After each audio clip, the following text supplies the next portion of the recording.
Hello, my name's Josh Dunn. I play drums in the band called 21 Pilots.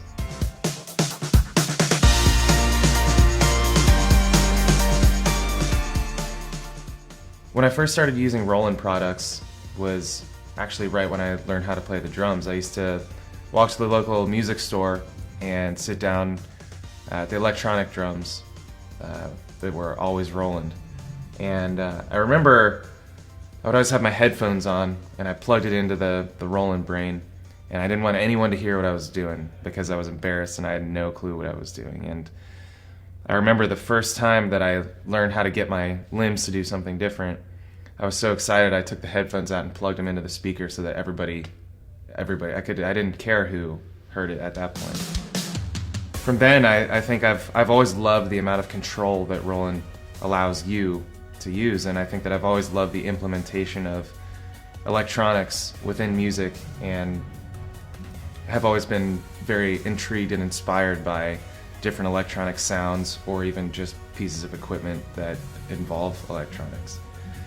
So from there, I started using the SPDSX pad live while I played drums on my acoustic kit, so that when there were electronic drum parts happening, I could still play it and not just let it come out of some sort of track. I thought that was really cool, and still having total control. From there, I started implementing a foot pedal when we started using tracks as well, so that I can start the tracks with that pedal, still having full control. The pedal goes through the SPDSX and then to my computer that runs Ableton Live and starts all the tracks.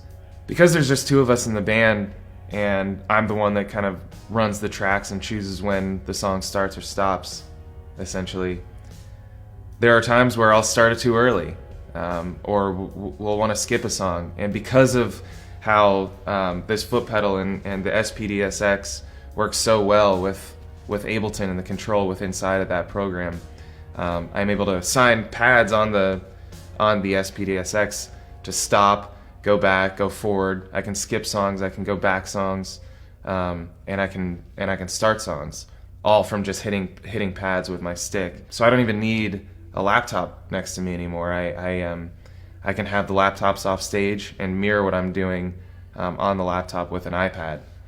That way there's no issues with cables unplugging or bass frequencies messing with the laptops.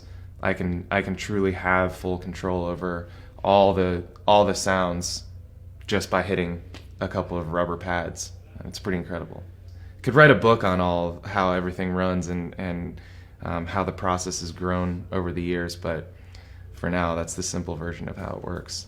Fast forward to 2016, the beginning of our Emotional Roadshow tour, and we decided that we wanted to have a B stage, which is basically just a smaller version of our stage but in the middle of the crowd, with a piano and drum set on it.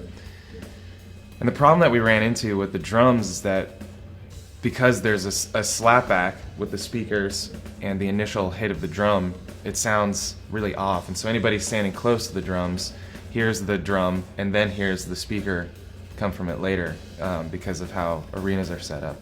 The solution to that was to put silent heads on the drums and get the Roland triggers and put those on the B stage kit that run into a Roland brain, also using Roland cymbal pads.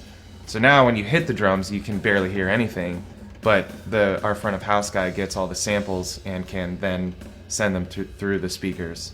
So when I hit the snare, you can't hear it when you're standing 10 feet away from me, but that sound that I'm hitting comes out of the PA system. Once again, allowing me to just have full control in what it is that I want to do as a drummer. It's amazing. I think without technology and without these electronic outlets, we wouldn't be as far as we are now musically, and Roland has been a game changer in the whole thing.